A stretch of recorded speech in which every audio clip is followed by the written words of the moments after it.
Swing and a miss. Struck him out. The Philadelphia Phillies are 2008 World Champions of baseball. And the Sixers win it. Wow! Oh man, Embiid just posterized Russell Westbrook. You love the Philadelphia Eagles. Let me get a hell yeah! What's going on, guys? What's happening? It's your boy Dives, Mr. Crockpot on Twitter. Welcome to Party on Broad. Today, the NFL Draft Eagles preview continues. We've done second day prospects. We've done day 3 and beyond prospects, best fits, biggest question marks. Today, we finally get to the nitty gritty here, and we are doing a live mock draft. Joining us today is my man Shane. You know him on Twitter at @half_TPL. What's going on, Shane? Not much, man. I just ate some of the best cookies ever, so I am primed and ready for a mock draft. I love it. We also got my man Mark Henry. You know him as the host of the Tough Cover Pod. Follow him on Twitter at @MarkHenryJr_. What's going on, Mark? Happy to be here. If you see me reacting over here, it's at my my bets that I gave out earlier. Not a hot start, but I'm happy to be here to talk some NFL draft. All right, we've got an awesome guest for you guys tonight. First up, please give a follow to my man Chris Infante on Twitter at Infante54. One of the best Eagles follows, period. My man is co-host of the Flippin' the Birds podcast, and he's a writer for the Philly Sports Network. And second of all, I want to give you a huge congratulations, man. You've got some big news going down right now, right? Yeah, so my future earnings of my employment are further going to go down the drain with the second kid coming in September. But I will say that I blame other people for it, because when I posted when my daughter was born in 2019, she was born December 4th, and the following 4 games the Eagles won. They went on their little run. So I mentioned it last December because they won the first December game against, I forget who it was, and I said, now, just so everybody knows, the Eagles are 5-0 in December games because my daughter was born, and someone said, maybe you should have a baby born in September and we'll go 16-0. Well, here we go. We got a baby coming in September 2021. Jalen Hurts will be going 16-0 because my kid. So I love it. Thank you so much for joining, man. No, I appreciate it. Long time coming. Go please follow him on Twitter at Infante54. So what the hell are we doing today? Today we are going to use the Draft Network mock draft machine. One by one, we're going to go round by round. Should I just lead it off? What do you think, guys? I'll just lead us off. Good. All right, let's do it, guys. Let's go. I'm going to share my screen here. I'll start the mock draft party. Can you guys see that? No, not yet. There it is. All right, we are now doing I'm selecting the Eagles here. We're going rounds 7, normal speed. And let's get it rolling. All right, guys. We were talking a little bit before the show here, and a lot of us, I think, are team trade down. We shall see as we proceed here. I've got some picks, some teams offering some trades here. I've got the New England Patriots offering 15, a second rounder, a third. That's actually not a bad trade. I'm going to look at that a little bit. That's only the trade I got. We've got Justin Fields available at number 6. This is kind of the scenario that I'm hoping for, to be honest. In a world where Jamar Chase is off the board, Jalen Waddle is off the board, Devontae Smith is still on the board. But the way I'm going to roll this trade is, or roll this mock draft, is the Eagles have so many holes to fill, so many areas that they need to add a surplus of young talent. I'm going to look to trade down here because I think that's just in the best interest of the Philadelphia Eagles. When we were talking about the strengths of this draft and what the Eagles need, I love those day 2 guys. So I'm going to make a trade down. I'm going to trade. Let's go down to 9. Who's available, first of all? Surtain's available. Farley's available. Pitts is still available. Smith is still available. I am trading back. Let's go with the Broncos to 9. I think that's like a a really good area, anywhere between that 9 to 12 range. The Cowboys scare the fuck out of me, so I'm going to stay in front of those guys because I still have post-traumatic stress disorder from last year. Let's go. Offering my first pick, I'm going to take their first 3 picks. Let's see what happens. All right. We got denied, so I'm going to give them a 3rd rounder. Let's try a 5th rounder. All right. Broncos have accepted. Let's go. Chicago wants me to trade back. Not happening. Minnesota wants me to trade back. Not happening. All right. Niners want me to trade back to 12. That's interesting. Yeah, I'm gonna make the no-brainer here, guys. I'm gonna take Devontae Smith with the number 9 pick. If that happens, man, you will be laughing your ass off. Oh wait, I gotta hit pause. Hold on. All right, I hit pause. That means my turn is up, but I've got Devontae Smith with my first overall pick. I am jumping through hurdles. I am doing backflips. Let's freaking go. Eagles got Devontae Smith. The technician of wide receivers in this draft. Absolute stud. Shane, you want to go next? Yeah. What was your trade? 1 and 5 for a 1, 2, 3? Yep.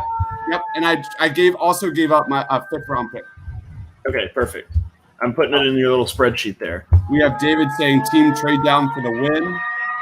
We've got some like weird noise making going on. Yeah, I'm glad that's not just me. All right. So anyway, Shane, you're up, man. Okay, let me pop mine up here.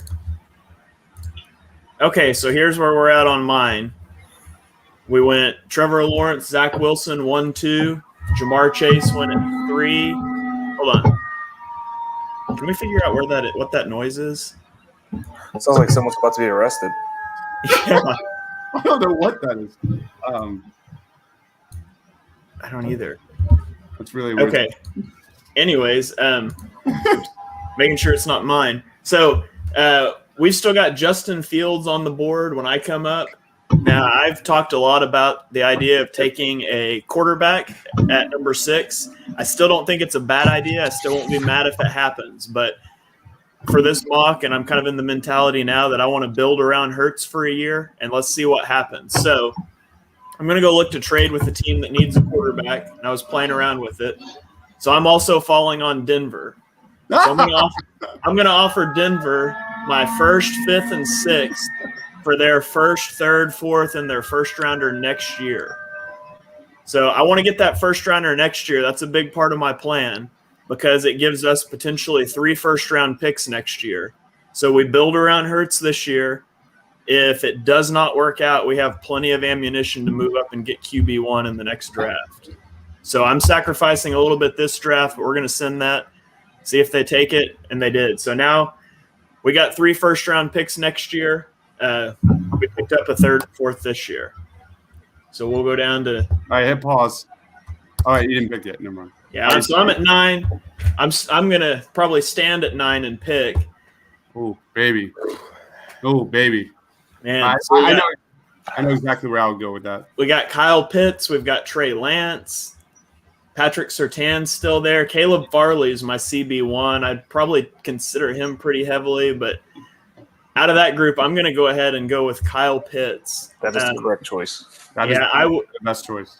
I would consider trying to trade back another couple spots, but I really don't want to let the Giants and the Cowboys take Pitts and Surtain off the board. So we're going to take Kyle Pitts at number 9, and then I'll go ahead and pause it, and we can let somebody else jump next. So I gave up a 1-5-6 for the 1-3-4. So I essentially moved up a couple rounds, and then I got that 1 next year, which is a big deal for me for what I'm wanting to do here. I mean, I think that's really the Eagles' plan right now as we stand. Who wants to go next, Chris or Mark? Mark, you can go, Mark. I feel like I'm going to be the most chaotic of the 4. So I'll say. First of all, we got Vasilios with the donation, $2. The Eagles are going to sign Chips guy Marcus Mariota. Thanks for the job. Wouldn't that I saw something, and I was gonna Brian and I were gonna talk about this in a couple weeks when we come back. what happens if Mariota comes in, wins the job, and it's just just absolutely balls out, and it comes out like that just furthers the point that Howie has no idea what he was doing, and Chip Kelly was right to send him to the back of the building.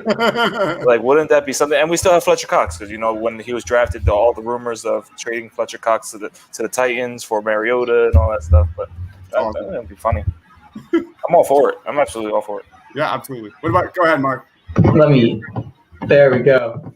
So I think what Shane presented is pretty obviously for me like the most ideal scenario.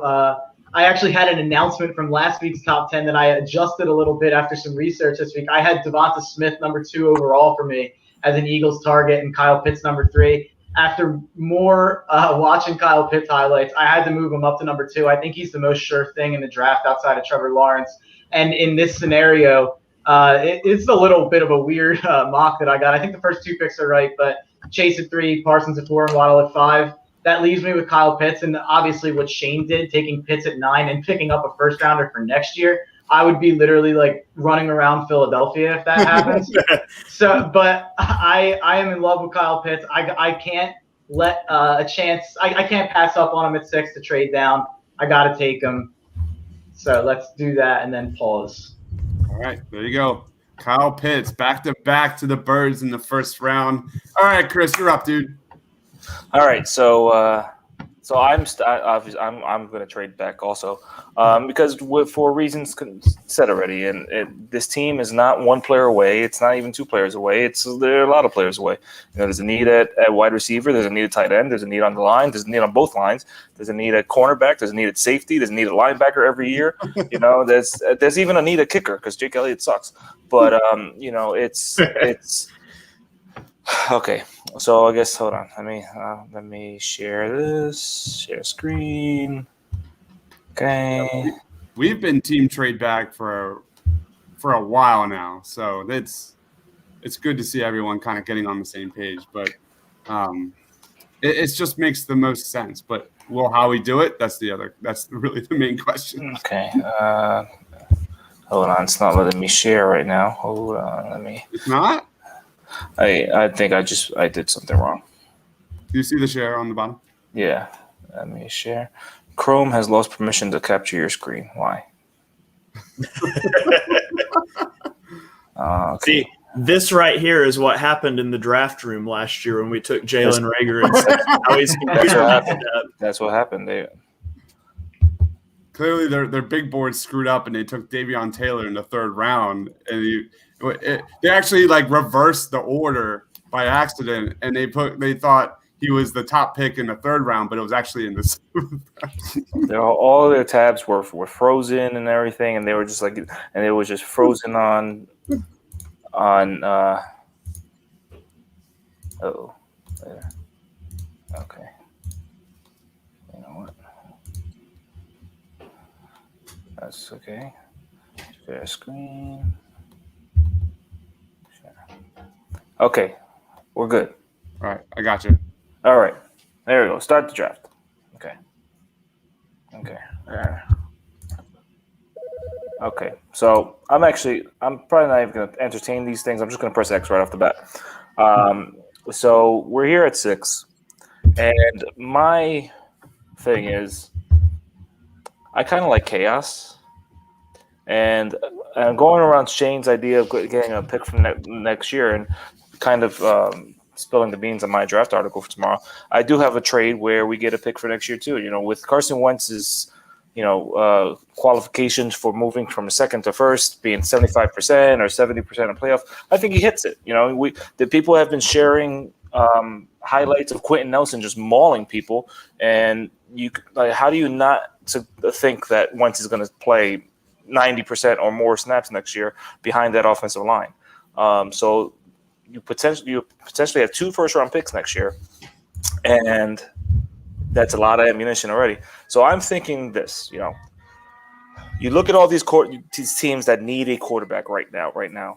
You look at Carolina, you look at Denver, and you even look back at 49ers. They're going around Teddy Bridgewater right now, maybe. Even the Patriots, maybe. You look at Washington. No way in hell do the Eagles trade with Washington. And you look at Chicago. Chicago, even in this scenario, the Jets get Jamar Chase at number 2. Maybe the Jets want to trade up to 23 to get to pair him with maybe a Trey Lance or Justin Fields since he's available right now. I have a trade where the Eagles trade with the Bears at 20. And they give up 6. They get first and second, and next year's first. Woo. And the Bears accept that. All right. So now you're rolling this year. Now you got to look at how the draft goes. You kind of have to hope and pray that it falls the way you want. Vikings want to trade back. You can, since you have this ammunition now, but I don't want to. Again, Patriot people are calling. They're seeing this pick like, all right, Howie wants to deal. I don't want to deal right now. So if this is now, look at now. Broncos want us to trade out of the first round. No, it's not going to happen. Chiefs are offering number 31. I'm not interested in that either. And Bills are offering 30. I'm not interested in that. So right here is where I run into trouble now, because my target at 20 this whole time was Rashad Bateman. Yeah, that's exactly what I was going to say. It was Rashad Bateman this whole time, because Rashad Bateman is a true X. He has vertical speed for days. At the Exos Combine, he just ran a 4.37, 4.39, laser time 4.39.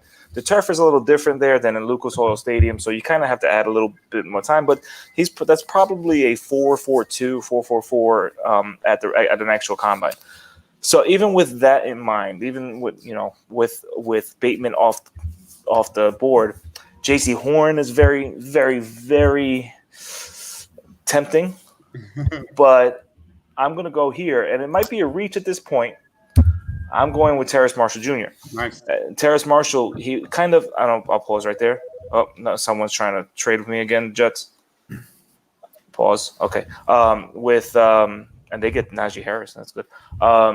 So with Terrace Marshall, kind of a forgotten guy at LSU. You have Justin Jefferson. You had Jamar Chase. You have Terrace Marshall. And everybody doesn't. But I interviewed their assistant head coach, Mickey Joseph, a few weeks ago about Terrace Marshall, and he's a forgotten guy. He wasn't really targeted that much because you have so many of these other players around him. You had Clyde Edwards-Helaire, on that team too. So you had all these players around him that he couldn't really showcase himself, but he's still a first-round talent, and that's how good he is. And I think that he can also play the X very well, and that'll still add a lot of ammunition for Jalen Hurts. And now next year, you have 3 potential first-round picks. One of the Bears, so they might not be even good. I mean, in this case, they drafted Justin Fields. There might be a huge learning curve there for Chicago. I mean, you still have Matt Nagy and Ryan Pace there, so there might still be a high pick from Chicago. So I like chaos. I'm into it. So this is my chaos right here. I've done that trade scenario so many times, trying to trade back and get Rashad Bateman. Dude has one of the best releases off the line of scrimmage in this draft. You look at the Eagles' wide receiver struggles, in that area last year. He would be such an ideal fit. Absolutely. All right, let's go on. I guess it's my turn. Where were we at? I took Devontae Smith. I had a trade back, and now we're going to resume the draft. Here we go. Trey Lance goes 19 to Washington. That's interesting. I really hope that doesn't happen. Yeah. You're a big fan of Trey Lance, right, Shane? I am. I'm a pretty big fan. I like Lance as well. I think he's got some really high upside for sure.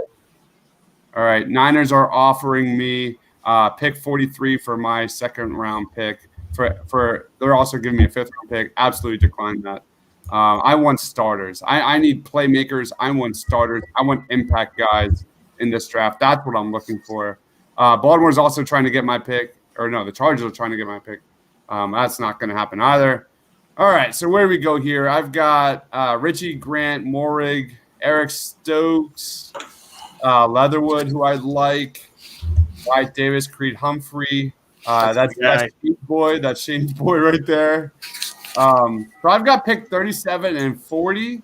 I don't know.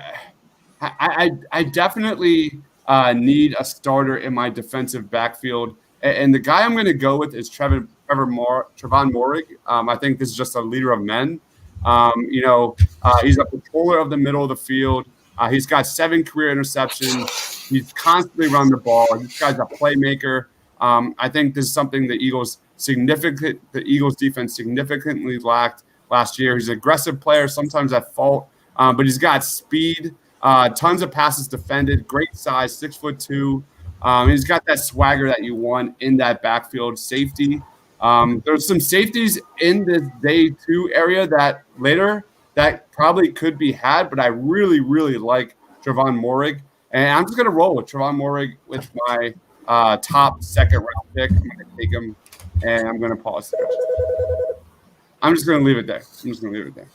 All right, Chris, why don't you go next? All right, shake it up. All right, now is it back on? Let me just, Yeah, I got you. There you go. There I am. Okay, so let's resume here. And I put it on fast just so it gets going.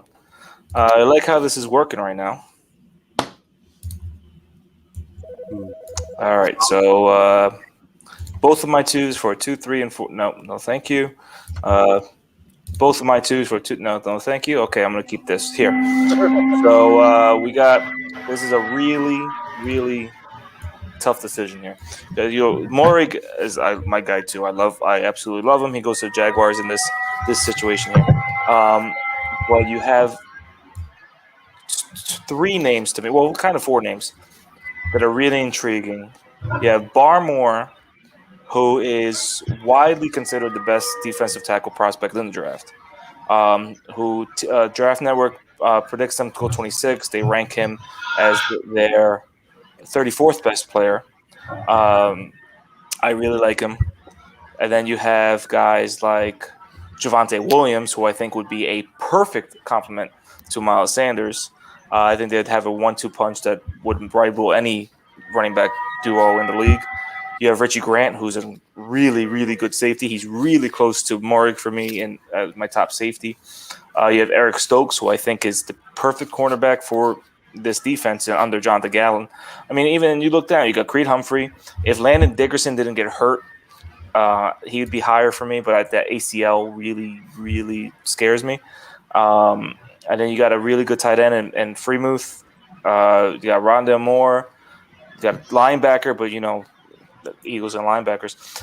But I think for me, running back you get later on. They're really good running backs later on in the draft.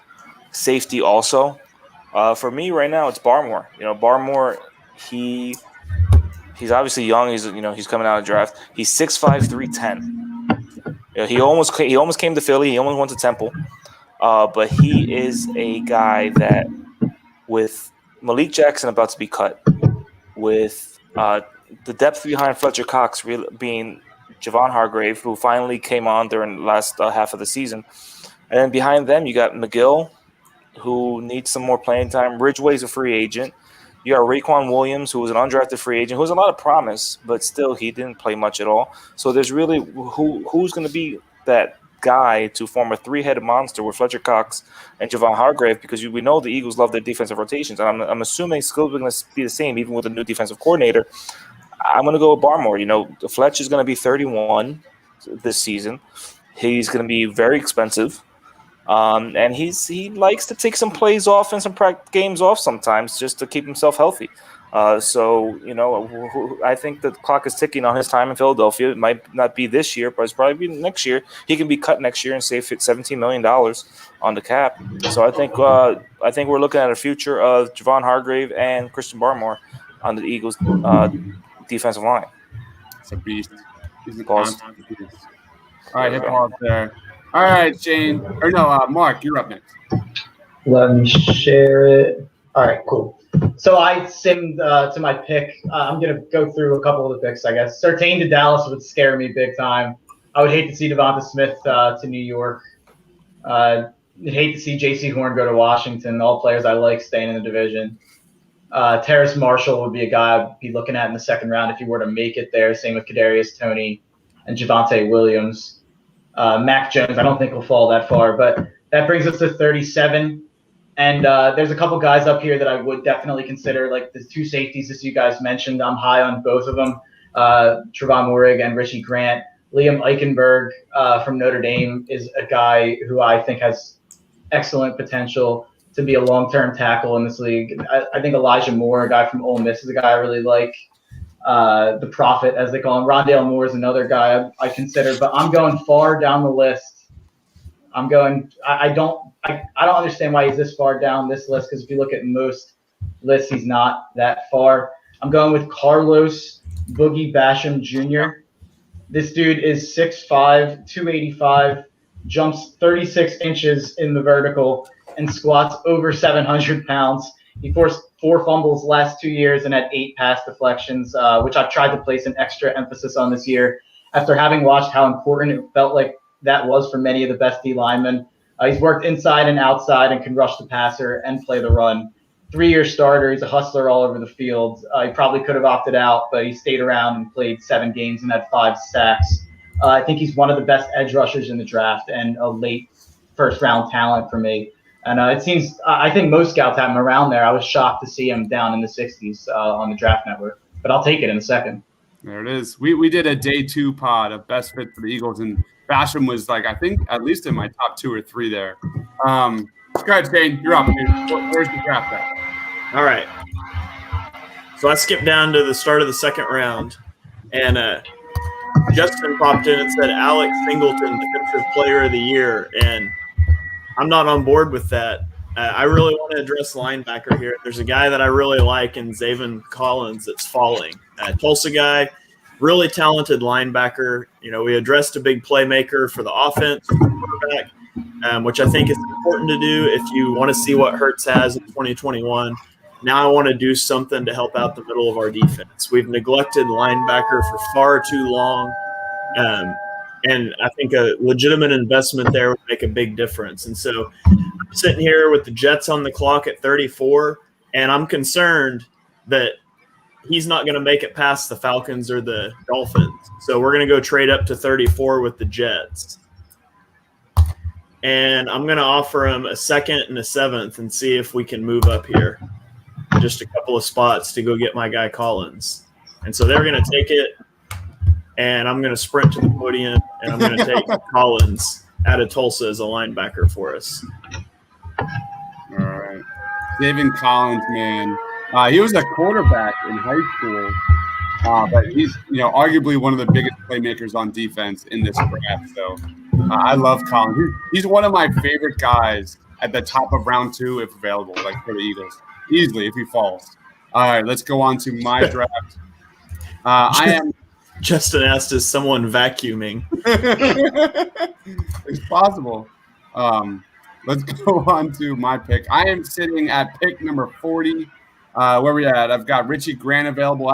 That's not going to happen because I've got Kayvon Wallace and Trevon Moehrig developing there. Wyatt Davis is nice. Creed Humphreys is nice. Landon Dickerson. I like Humphrey and Dickerson. They could be potential centers there for replacements for Jason Kelsey. Rondale Moore is really nice. That guy has a bit of an injury, but one of the biggest playmakers in this draft, if healthy. Just can line him up everywhere on the field. So versatile. He's like the Swiss Army knife. You can put him in the slot, put him on the outside, take the top off of defense. You could use that intermediate area field. You can put him in the backfield as a runner. So he's really nice. But where I'm going here, I'm going to follow the linebacker train. And I'm talking about my man Dylan Moses. Dylan Moses also, if there's one thing I know about the Eagles defense, and they love versatility, he spent time at all 3 linebacker spots at Alabama. Really good athlete, true sideline to sideline prospect. Loves to play downhill, has elite hitting power, and I just think and he also has good technique for all of his athleticism and physical traits. So I think not only can he put pressure on a quarterback, but he can support that run game. And I think this is a no-brainer pick for the Eagles. I think Eagles fans will fall in love with Dylan Moses from day one. This is a plug-and-play starter from day one. What's that like, guys? What's that like having a linebacker that jumps right in there for the Birds? I'm picking Dylan Moses here. I'm going to pause my draft, and I guess I'll throw it to Shane. You're up, Shane. All right. So I'm sitting here with picks 70 and 71 back-to-back. And I honestly have no idea why Richie Grant is sitting on the board here, but he still is. And so, I mean, the Eagles need safety help. It's another position that we've neglected for far too long. I think Grant's more of a free safety type. But, the Eagles have Rodney McLeod. He's coming off of another injury. I think taking Grant here, even if you get McLeod back, I think Grant's versatile enough, but I think eventually he's that free safety for the Eagles. So, Richie Grant's going to be my guy here at number 70 for my first of two back-to-back picks. All right, Richie Grant, which means Mark is on the board. Go ahead, dude. Let's add. There we go. So I went all the way to 70, and somehow Trevon Moore lasted the whole way to 69. Would have been unbelievable had he lasted to 70. Yeah, that would have been unbelievable. But I'm going to go with another guy I really like, and I'm going to stay in the linebacker mode that you guys have all been talking about. I'm going to go with Gabriel Cox out of LSU. Great pick. Love him. I'm a big fan. And in the last couple of days, I've watched a lot of tape on him, and I've become an even bigger fan. 6'3", 230, so he's relatively big for even an outside linebacker. He started at North Dakota State and transferred to LSU, put up insane stats in the FCS, won Defensive Player of the Year the 1 year and won 3 straight titles. He's fantastic in coverage. He's fantastic against the run, and he's great against the read option. The only problem is he's not much of a pass rusher. He's a bit of a non-factor in that regard. But making up for the lack of pass rushing is the pass deflections, the forced fumbles, picks, an excellent play against the run and coverage skills. But he still may fall due to maybe being a part-time player without the ability to get pressure on the quarterback. But I'm a big fan of what he'd bring to the offense, especially to pair it with Basham. All right, Gabriel Cox and Basham. I like that duo, man. I really, really, truly do. Chris, you're up, dude. Where are you going with your next pick? All right, so I fast forwarded. Now I have number 52 now from Chicago, and now I still have a really good plethora of players to pick from. As I said before, there's some safety help later on in the draft. That's why I want Barmore. So we have Javon Holland, who I really like. Later on, Freiermuth is still there. Very tempted there. Humphrey. Who knows if Kelsey's going to be back? But I have a player later on that I hope I can nab on there. Trey Smith, I really like. Trey Smith is a mammoth. He's a big dude. As a guard, Brandon Brooks is coming off injury. Say Malu's also injury. Jamon Brown hopefully never comes close to the team again. Same thing with Matt Pryor. Who was under contract, but hopefully not for long. I know there's been a run on linebackers. I really like Dylan Moses. I liked Moses better last year if he came out as an injury, red shirt kind of guy. I'm like so tempted all these different ways. But, I am going to go Javon Holland. I think Holland is a really, really great safety prospect. He can play deep. He can come in. You guys said, McLeod is hurt. Who knows when he might come back October, November. You got Kayvon Wallace and Braylon Arnold holding it down for now. Marcus Epps hopefully never steps foot on the field again. So you need that guy to grow with this young safety duo that you have in McLeod. With Wallace and Arnold.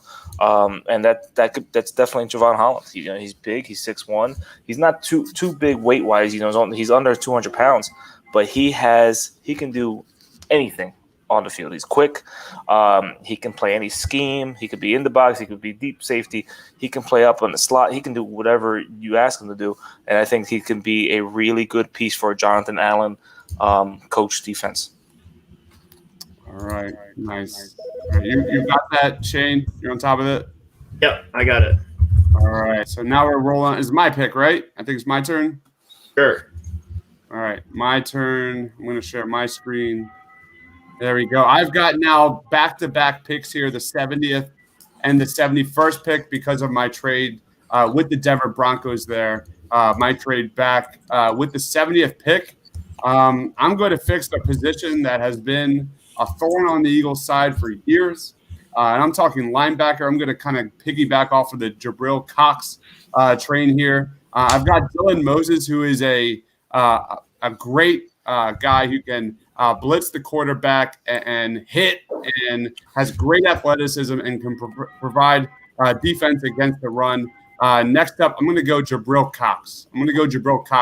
I'm not in the position where the Eagles shouldn't be in the position of just looking for fitting around a roster. They should be looking in, bringing in pure talent. And in terms of Gabriel Cox, what I love about Cox is he's one of my favorite fits for the Eagles because he's an outstanding coverage linebacker that thrives in space, something the Eagles haven't had for God knows how long. I think that linebacker that can actually handle tight ends and running backs and slot wide receivers. What's that like? So that's why I'm going Gabriel Cox here. I'm going to let Jonathan Gannon figure it out between Cox and Dylan Moses here, but I think the Eagles just added two massive upgrades at the linebacker position. We've got a run stopper. Now we've got a guy who can match up on the outside.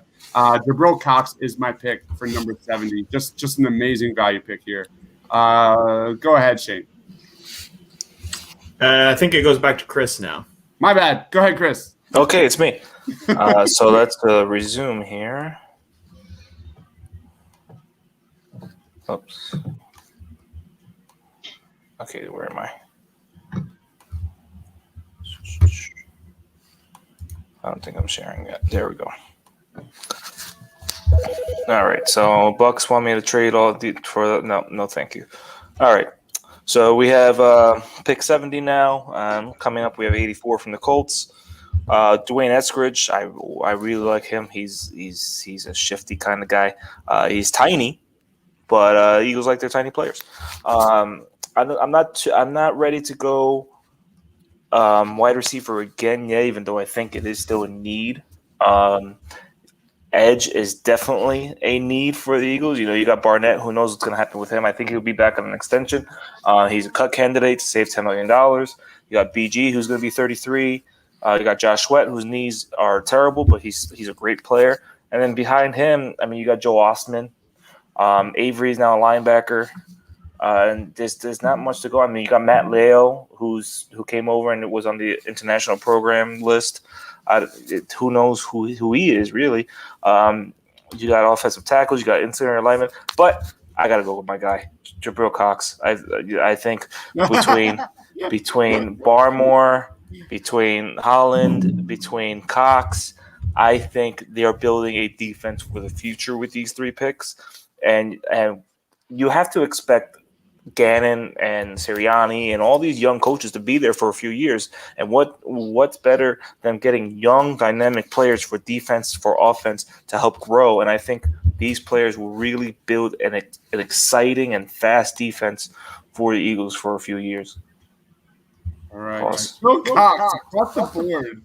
I really think they're looking at other people's mocks and all. And Gabriel Cox, a few weeks ago, I mentioned I spoke with Mickey Joseph at LSU, and I made sure to ask about Cox, and he said, "Man, he came here and he made an immediate impact. He came from North Dakota State. Yeah. Another, we all know that from Carson Wentz. He said, all these guys have him third round, fourth round. And he's a top 50 player." He's not going to get the love that he gets because, other positions are going to be picked before him and it's going to slide him down. But this guy is a top 50 player. He's going to make an impact. And I believe him. Gabriel Cox, he's my guy. All right. Go ahead, Mark. Let me share this. There we go. So it's set up exactly how I wanted it to. No one really went right before my pick this time, thankfully, that I had my eye on. Amari Rodgers is someone I like, but I think there's receivers to be had later in the draft. So I'm going with Sean Wade, cornerback. Oh. He was a big-time recruit. Yeah, I know. He's definitely a controversial guy.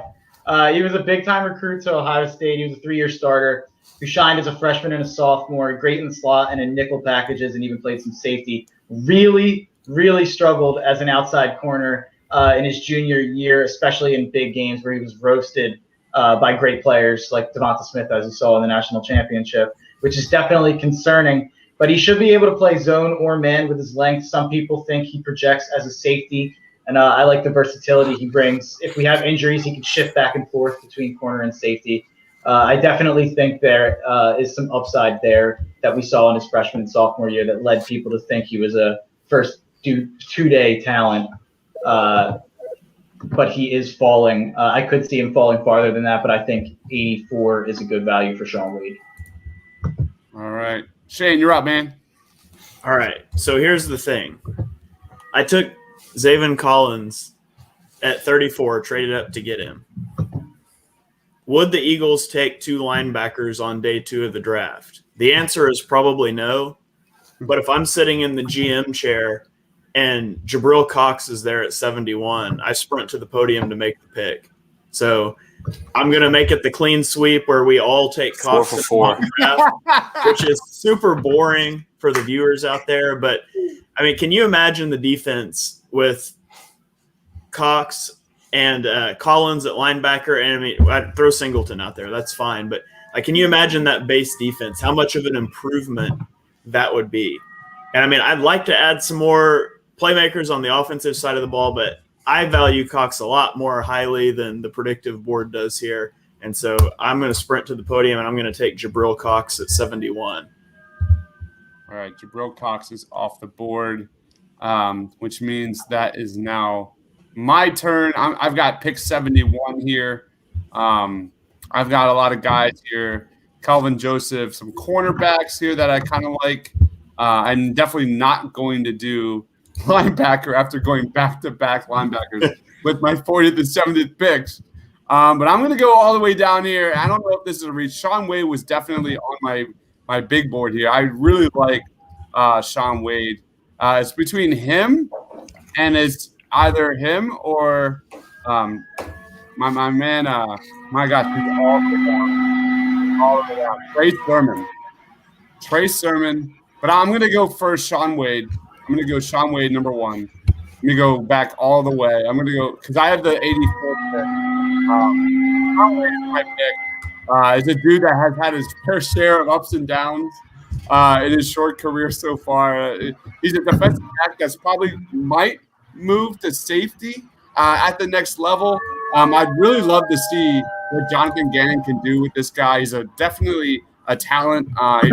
Might be able to thrive in big nickel coverage, but he has the size to play zone with the Eagles next year. The Eagles love versatility, but his position might be a mystery, but I think it doesn't matter. Like the way the NFL is moving towards positionless football, I think it doesn't matter. I think he can fit a lot of schemes. So this is another one of those picks where I'm going to just pick Shaun Wade. I've got another pick coming up because of the trade back move I made. And I'm going to let Jonathan Gannon, a past defensive backs coach, figure out the rest. I'm going Shaun Wade, which means you're up, Shane.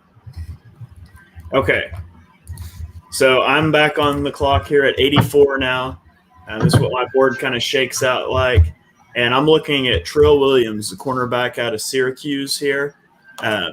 He's got a lot of versatility. He's played some safety. He's played in the slot, but his best reps have come at boundary corner, which the Eagles desperately need. And he can slide into some other spots if necessary. He's a good return man. He's got 3 return touchdowns, so he can be a plus on the special teams. He's capable of playing man or zone out wide. One of the big things about him I really like is he's a really good run defender, which becomes really important when you're taking that extra safety out of the box and putting him up high like we expect Jonathan Gannon to do. So I think he profiles really well as a boundary corner in a cover 2 type of scheme. And so we're going to get Darius Slay, the running mate that he needs, so we can kick Avonte Maddox back into the slot. So I'm going to take Trill Williams at pick 84.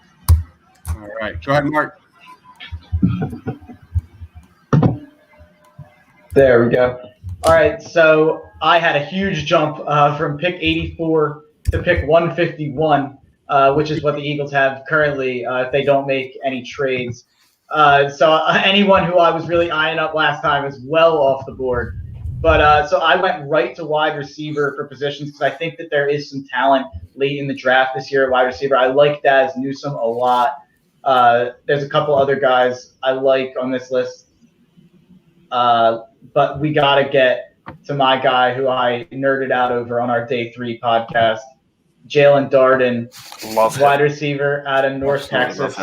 Yeah, I can't believe he's not ranked higher on this list. Peter Schrager was actually just talking about him on Good Morning Football the other day, how a lot of front offices are buzzing that he's rising up the draft board.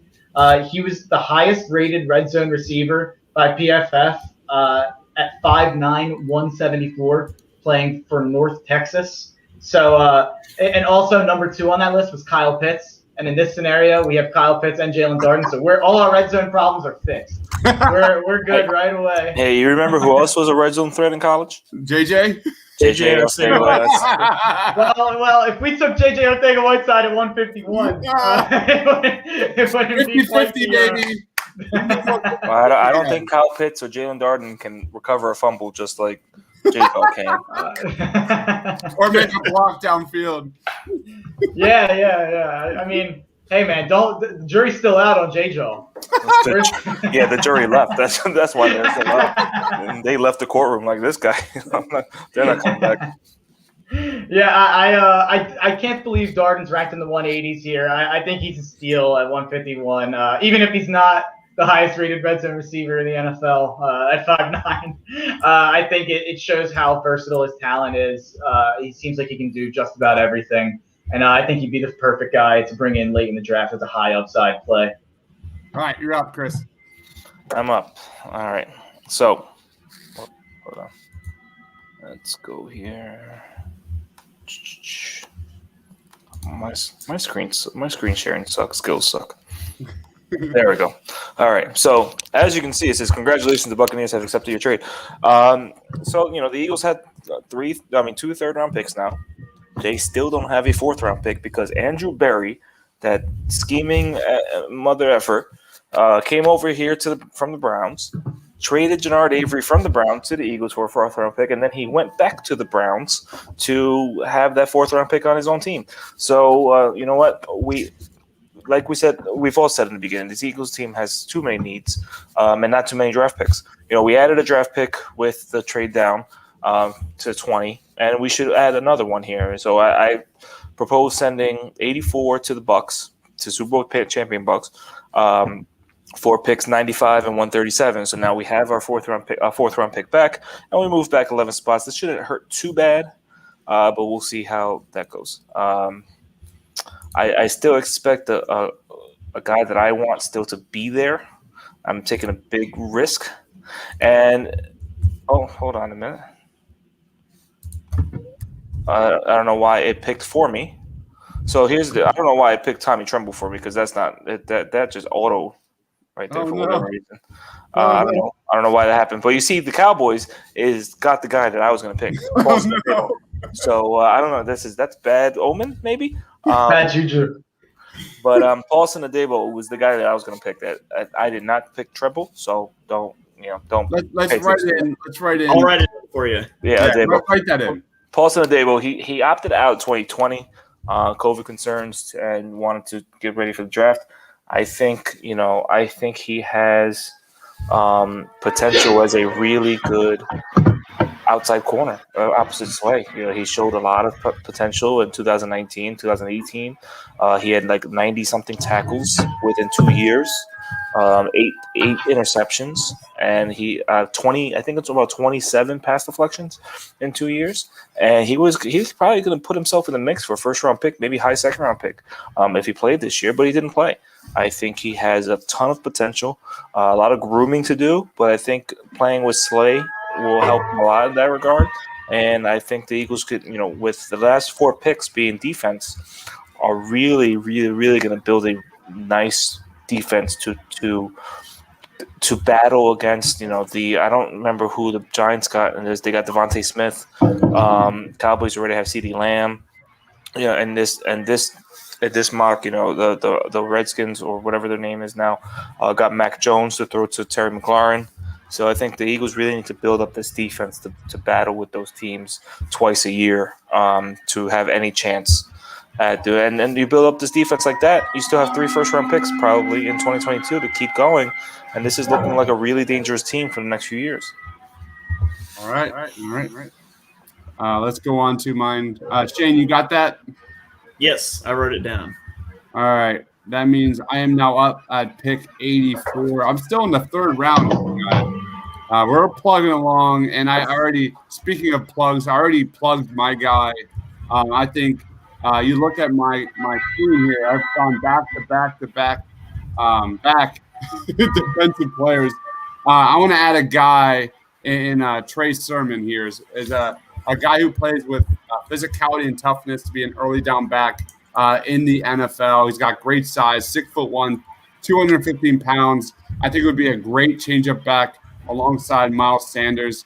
The thing about this guy is that he's a great blocker for someone of his size and speed. He's got great short area quickness and burst. He sees the hole. He hits it.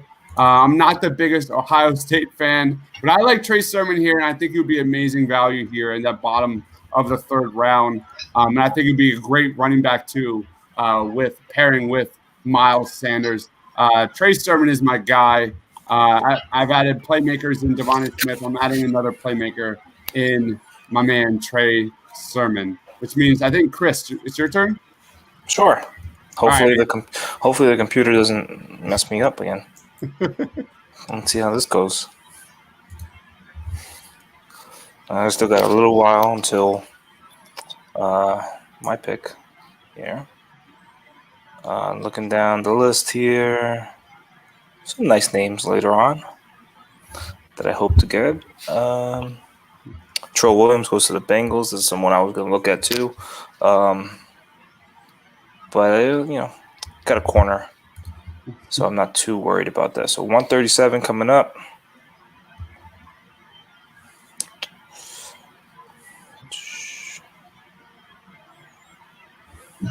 The Draft Network needs to make their late round picks cycle faster, like in real life.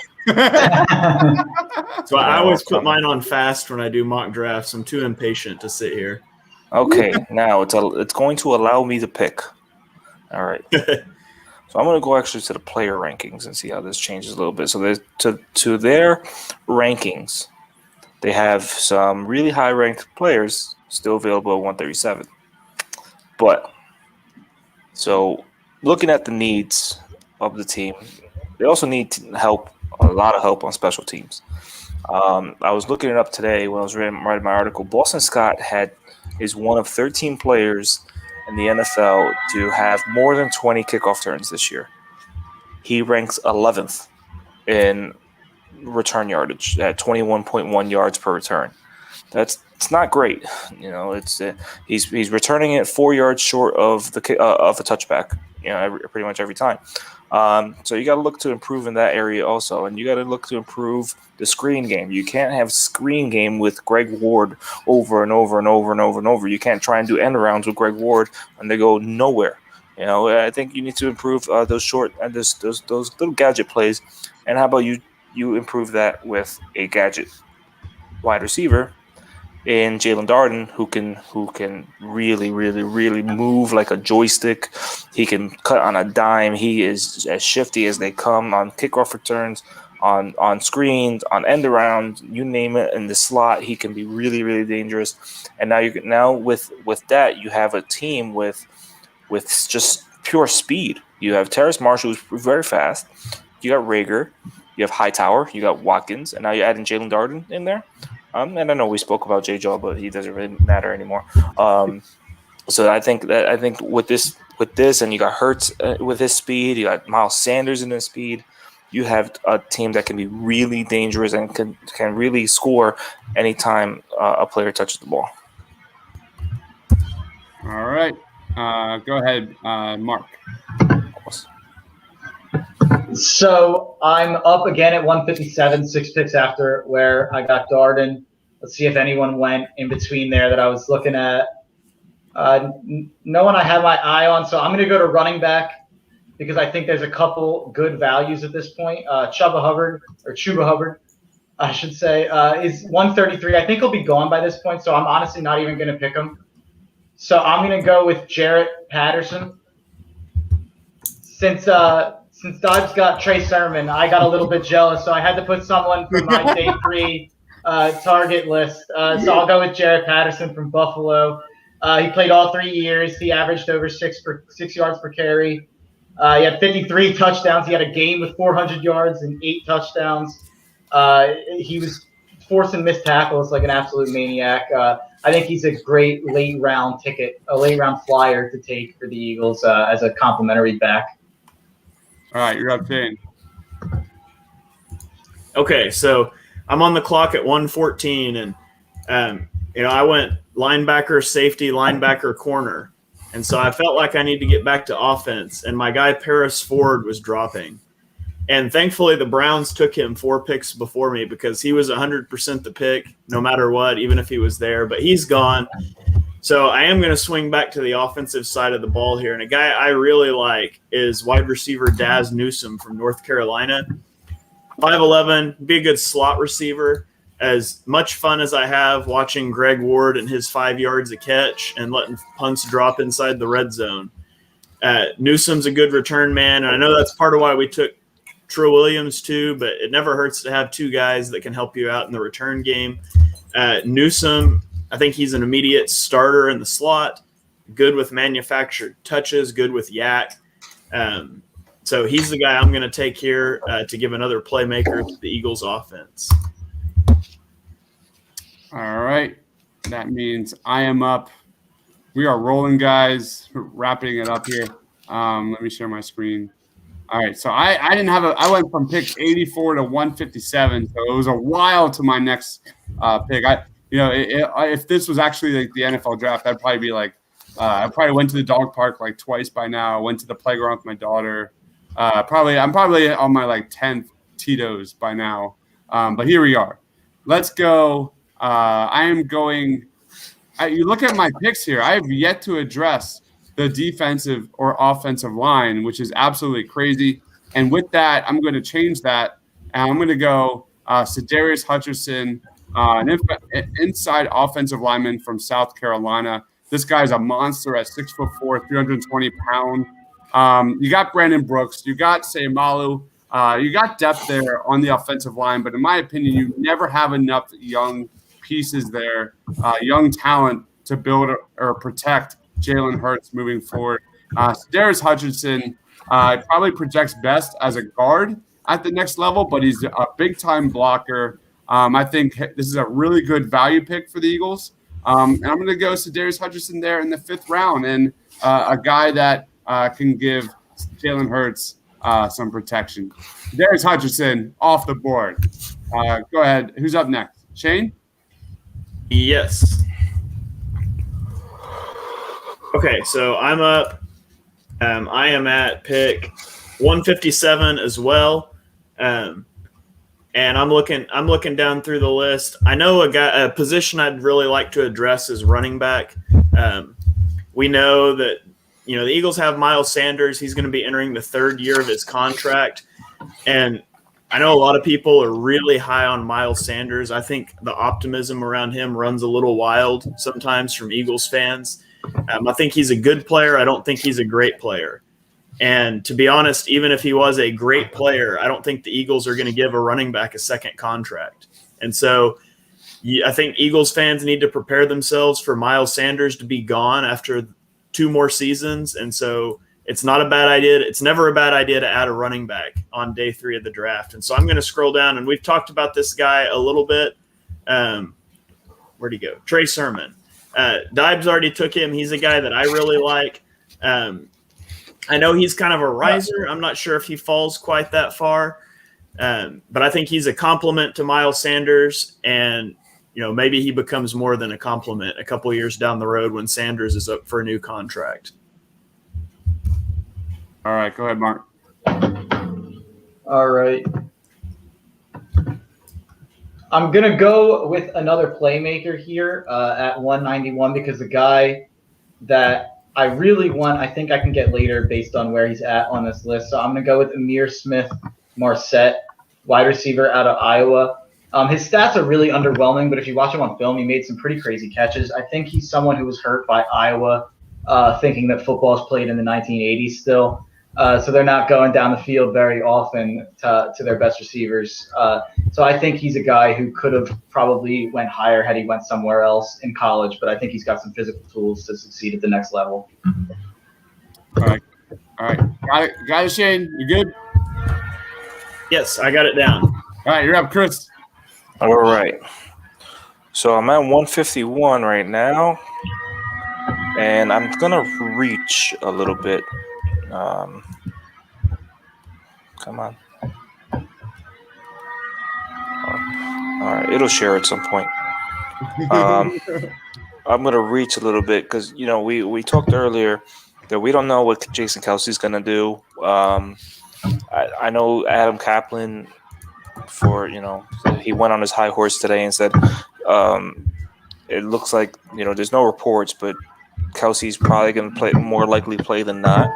But even if he does, even if that's true and Kaplan's right, which I don't, who knows with him nowadays, you still need depth back there. You do have Herbig who can play center. You have Sayamalu who can play center. You have Driscoll who took some center reps before he got drafted by the Eagles. So you have a lot of options there. But there is a player who is a really, really, really good center prospect that is getting dragged down the draft board just because every other position takes precedent. And this guy is really a center-only prospect. So that drops him down a little bit because teams really like the versatility. Can you play guard? Can you play center? Can you play all five? But I think we're overlooking my guy Drake Jackson from Kentucky. I think he's going to be a really, really good center in the NFL, and I think he has the lower body strength to kind of make up for his upper body lack of strength. He's not the strongest guy up top, but I think if you watch his reps from the Senior Bowl, he was really giving it to Marvin Wilson, the defensive tackle. A lot of people think he's in the top 3 of defensive tackles in the draft. Drake Jackson, I think he'd be a really good player, and he'd be a really good player for Jeff Stoutland to mold into the next 5th, 6th round Eagles center for the next 10 years to take over for the last 6th round Eagles center. All right, let's keep it rolling. For the sake of time, I'm going to go. I've got pick 191, and I'm going to follow Mark's train and take Jalen Darden here with pick 191. This is a guy just like my first pick, Devontae Smith. What did the Eagles wide receiver struggle the most with getting off the line? I've got Devontae Smith, a route running technician, and I've got Jalen Darden, who is one of the best route runners in this draft class. So that is a major upgrade there. I don't know. I don't know where he fits in terms of the depth with wide receivers, but I think this is a playmaker that you can put all over the field, put in the slot. Devontae Smith can play inside and out. I think we all learned our lesson with Jimmy Rieger versus Justin Jefferson. You don't just focus on slot versus X. Let's go on with Jalen Darden here with my pick. Chris, I think you're up. Okay, so I'm at 157 now, and there's a lot of good really good value players here. You got Patrick Johnson, who's more of a 3-4 guy. You got a lot of wide receivers there, but I think we're done with wide receivers. Some good running back options here. Jonathan Cooper, I really like. Also, Trey Sermon, everybody likes in this draft, apparently. You see, this is where I really, really struggle because there's so many value players, and there's obviously there's only one position. I do like Khalil Herbert a lot. He's short, but he's stout. Being 5'9", 200 pounds, you're really compact, and you need that in a running back to be really compact and lower body strength. He has it. He could be a good complementary guy. Jonathan Cooper, like I mentioned before, he's a bigger guy. He's close to 6'3". He's a big guy. He can just be a pass rusher. You can just put him in there and say, go get the quarterback. Trey Sermon, again, like everybody likes him. I do like Sermon. I've mocked him before. He could be a little bit of a wrecking ball behind Miles Sanders. And you know what? Just to be a follower, I'm going to do Trey Sermon. Trey Sermon. What is it? Gabriel Cox and Trey Sermon are like the hot names. We all draft him. Yeah, I guess. Maybe. No, I think Mark went what? Jared Patterson. No, yeah, he didn't make it to my pick. I should have taken him. I should have taken him at 84. I'm upset. All right, Mark, you're up. There we go. So another reason I'm upset here, I wanted Sam Ehlinger as a late dart throw. He went a couple picks before me to Houston. So if they want him, it's probably a good sign I didn't get him. But I'll take Ian Book out of Notre Dame. I'm a homer, so I have to do it. But in spirit, that's Sam Ehlinger. But Ian Book would still be a fine ticket to throw. I think he could be a backup that could come in and not completely screw you over down the line. So he definitely does not have much upside, in my opinion. He's just not that athletic of a guy. He was able to move around a little bit, which was big in college, but I don't think it'll be as big at the next level. I do think Sam Ehlinger does have the athleticism to translate to the next level, but I didn't take him. I took Ian Book, so we'll ride with Notre Dame. Marky Mark says Eagles need smash mouth, short yardage running backs. There it is. We pretty much, I think, addressed that. You're up, Shane. All right, so this is my last pick in the draft because I traded my 7th to get up and get Collins. So my last pick in the draft, I kind of like how my board's fallen so far. I would like to walk out with an offensive lineman, but there's really nobody I'm wanting to take right here. So I'm looking at cornerback. We can take another swing at cornerback. And I'm going to look at Shakur Brown from Michigan State. He's kind of a risky pick. He did not play a lot in college. When he did, he played on the outside, and I think he profiles best as a nickel corner in the NFL.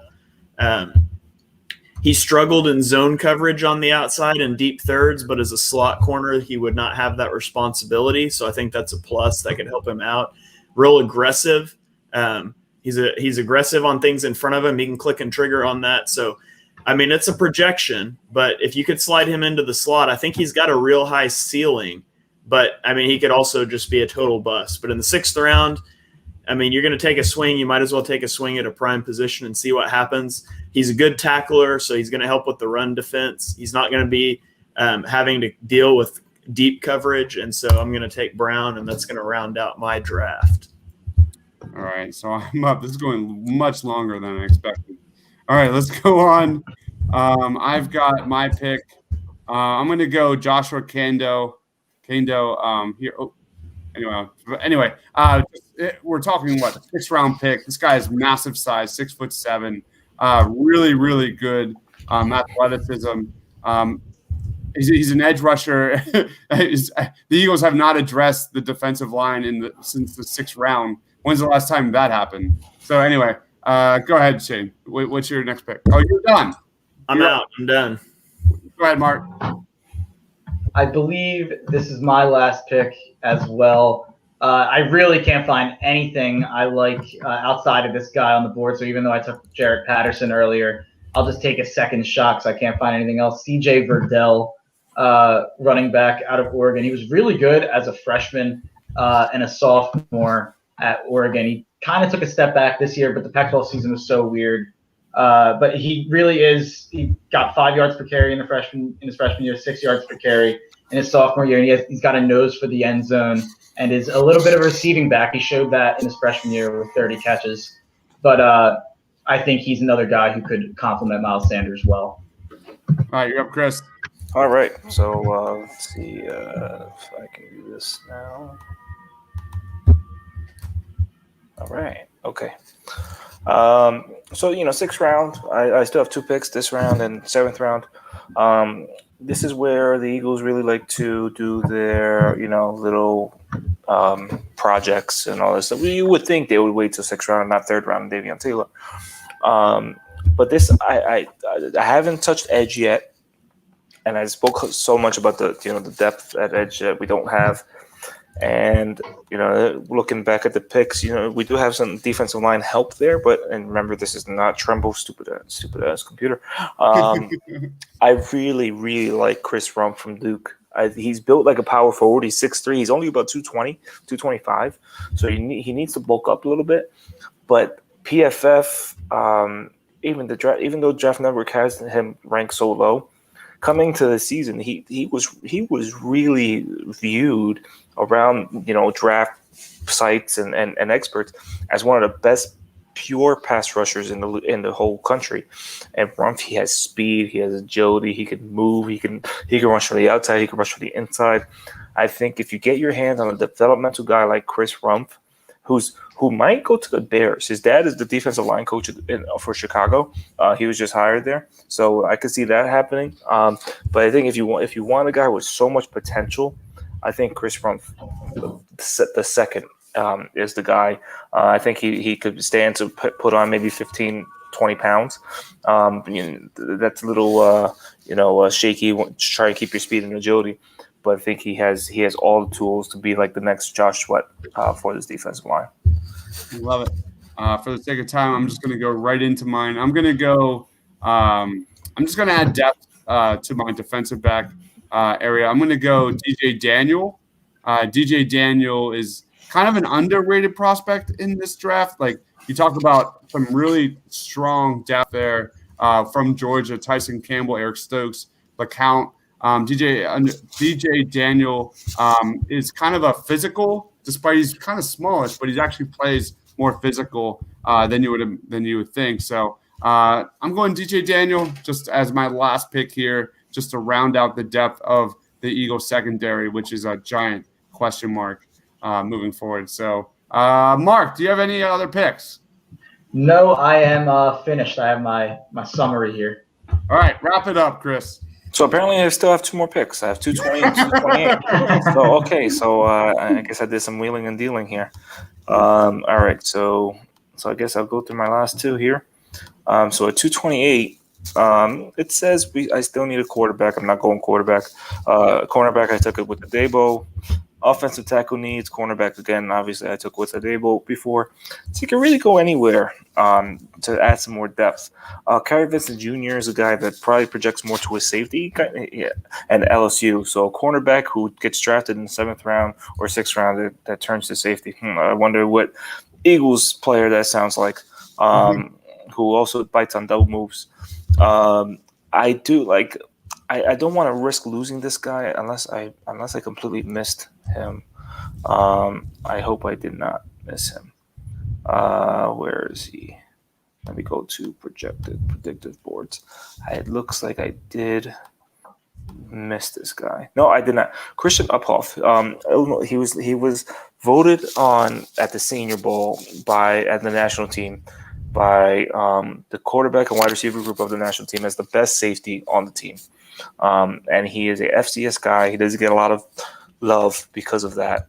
Illinois State, but the guy has a lot of tools that you like. Kickoff return guy also. He averaged over 27 yards a return in college. He can play up high. He can come up in the box. He has he can stand to gain a little bit more speed. So he'll probably have to shed some weight and get some more muscles to get some agility. But I think he can be a really good player and a steal this late. I don't think anybody really knows about him too much. So you're going to see him drop like crazy. But I think he's going to be a really good player in the NFL and add some more safety depth behind McLeod. He could be a practice squad player, but hopefully we don't lose any more practice squad players to other teams like we did before. And now we come up on my last pick here. Let me go back to everybody. Rashad Weaver being that here on this late is very surprising to me. I think he's a really good player. Same with Kerry Vincent. So I like Javian Hawkins a lot too. Shaka Toney, a Penn State guy, he's still here. Cornell Powell, I'm surprised he's still here in 7th round. He is he's very, very, very raw. He's really raw, but that's the kind of guy you like in the 7th round to really mold your way, and with Sirianni being a wide receivers guy, he may really like a guy that's that tall. He's 6 feet, 200 pounds. You need tall receivers like that to excel. You know what? Even with Terrace Marshall there and Jalen Darden, you need guys to develop. The Eagles really like to carry 5-6 wide receivers on the roster on game day.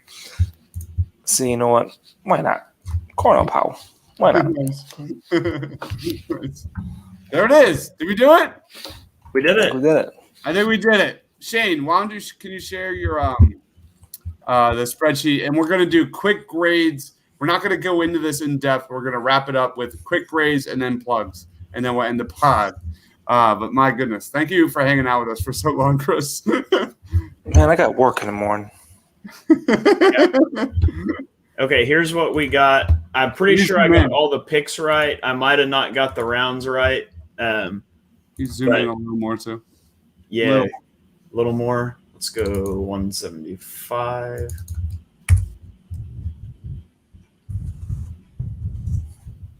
Okay. All right, you want me to go first? Sure.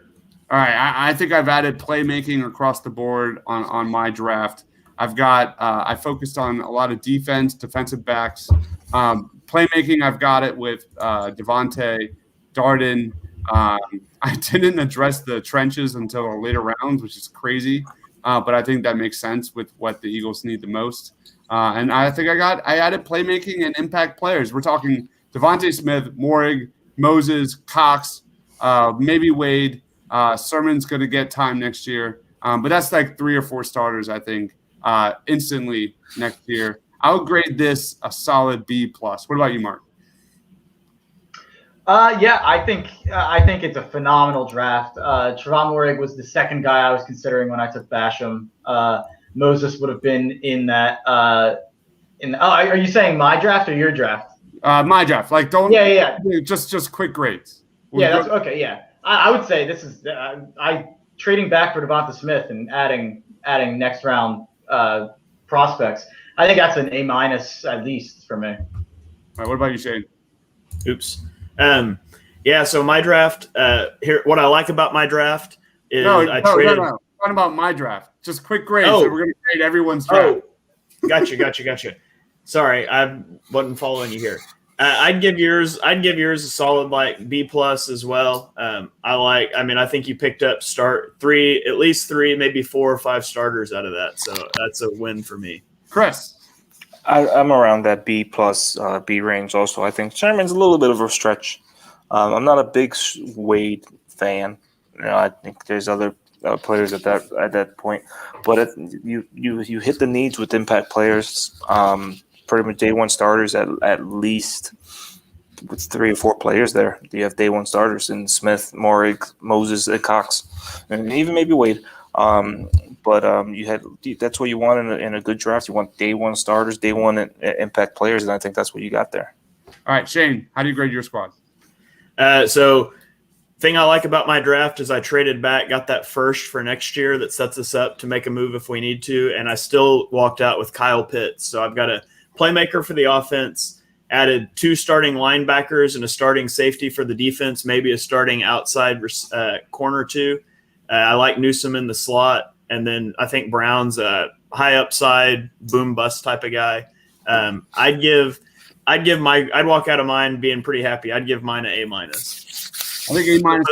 What I don't like is that I did not address the trenches at all. That's where I'm disappointed. I mean, you're talking about 2 of the biggest playmakers in this draft in Pitts and Collins.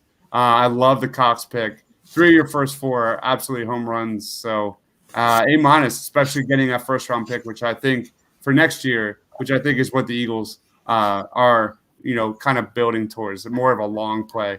Go ahead, Mark. Quick grade. Yeah, I would say A- as well, maybe a B+. It just depends on what you value more on getting a second rounder this year or first next year. But I would say B+, A-. Go ahead, Chris. I'm around there too. It's really a good draft, and like the picks, a lot of picks. Mark just, Shane just said, depends on what you want in trade, but you moved up to get a good player in Collins, and it's a really good overall draft, even though it's not that many picks. You hit on those picks, and that's what you want. Go ahead, Mark. I would probably give myself maybe a B+. I do like the idea of trading back and getting a Kyle Pitts or a Devonta Smith, but my brain is so set on Pitts, Smith, or Chase. I love Basham in the second round. I love Cox in the third round. And I think Jalen Darden and Jared Patterson are two of my personal late targets. So I don't love the Smith, Marset, Booker, Verdell pick, but I'd give myself around a B+. The only guy that targeted the edge position in the first 3 rounds, I think here at least.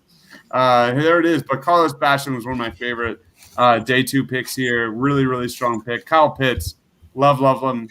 I think I'll give you a solid B. What about you? What about you, Shane?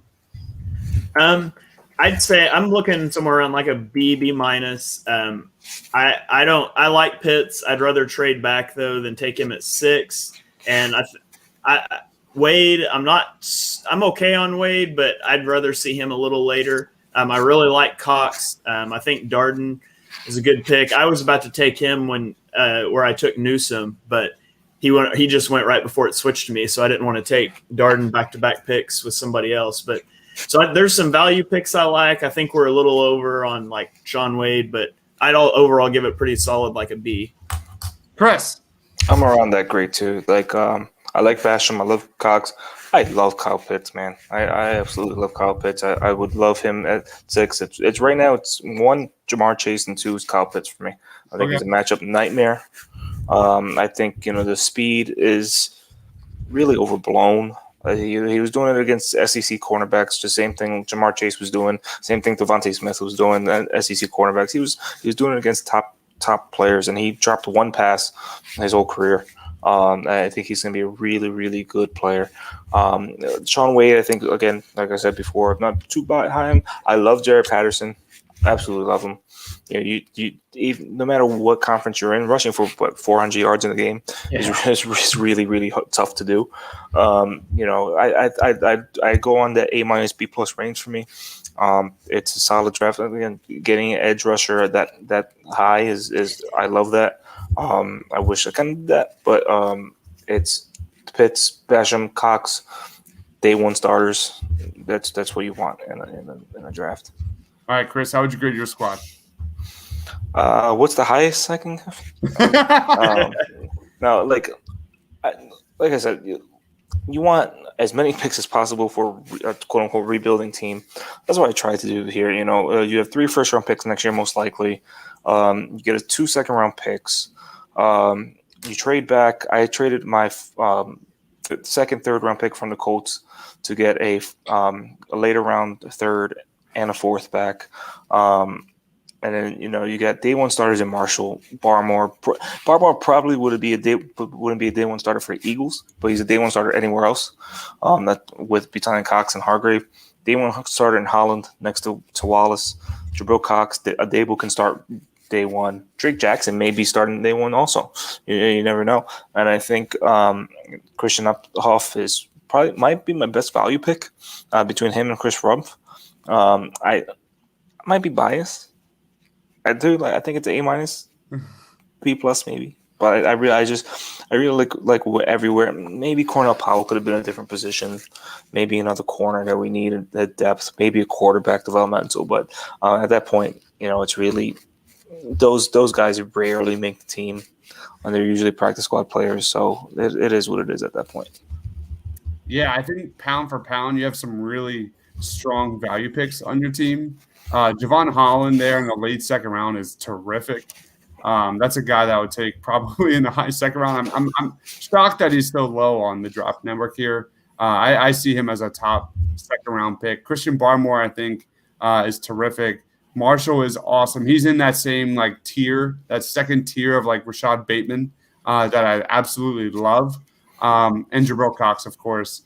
Definitely in that B+, A- range. What about you, Mark?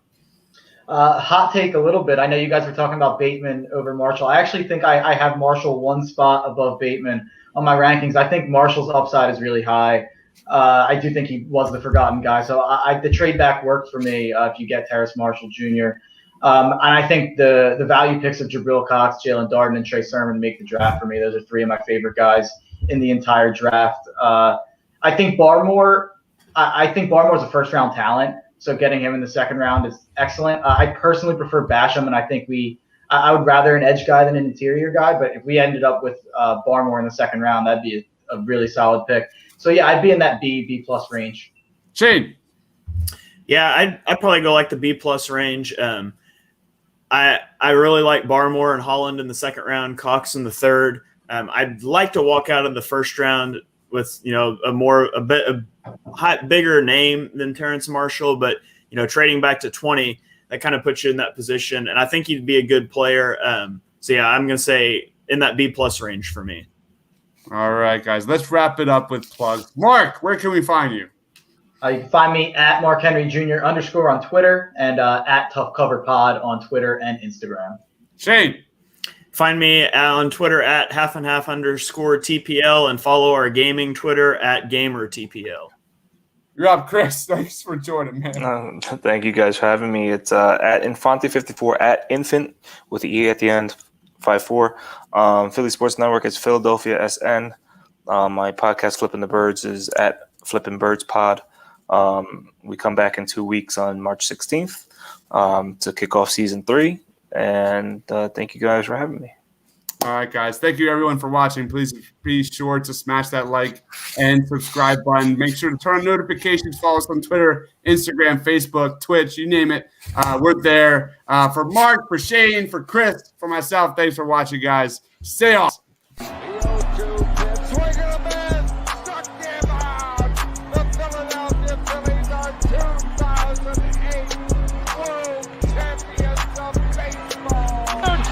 Sixers win it!